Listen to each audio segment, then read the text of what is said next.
উনি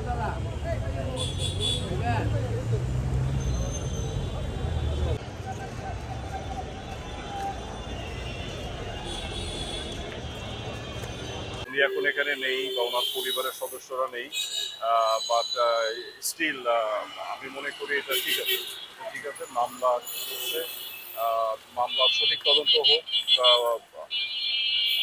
তথ্যাদি এবং অন্যান্য যেসব অনুষঙ্গ আছে সেগুলোর ভিত্তিতে একটা ভালো প্রসিকিউশন হোক। আমরা আশাবাদী যে এটার ফলাফল আসুক এটা এর মাধ্যমে।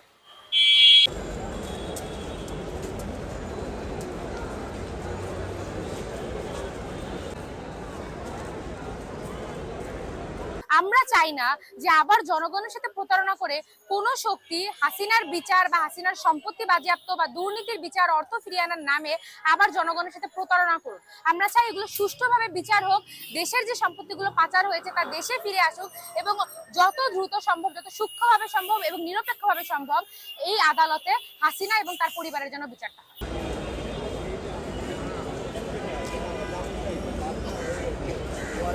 স্বৈরতান্ত্রিক যে সরকারের বীজটা বপন করে গেছিল 15 বছর ধরে, তার ফলশ্রুতিতে তাকে এখন পালিয়ে যেতে হয়েছে বিধায় ওনাকে যদি দেশে আনতে হয় আমাদের আন্তর্জাতিক আইনের মাধ্যমে ওনাকে অ্যাপ্রোচ করতে হবে।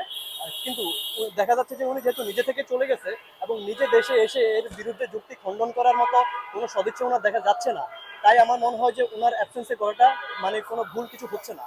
আমাদের যে আইনের গতিটা, ওই আইনের গতিতে আমাদের এগোতে হবে। আর এক্ষেত্রে তার বিরুদ্ধে যদি অভিযোগগুলো প্রমাণিত হয় আমাদের সেই অনুযায়ী আইনের ধারাগুলো আসবে এবং রায় আসবে, আর আমরা এটাই বিশ্বাস করি সাধারণ বাংলাদেশি হিসেবে।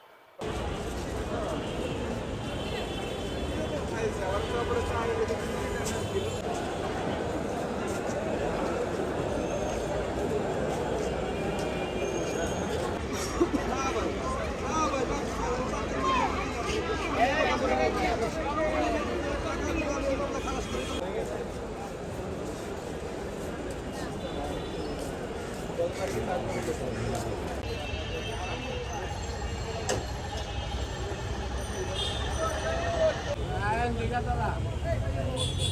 Ayan.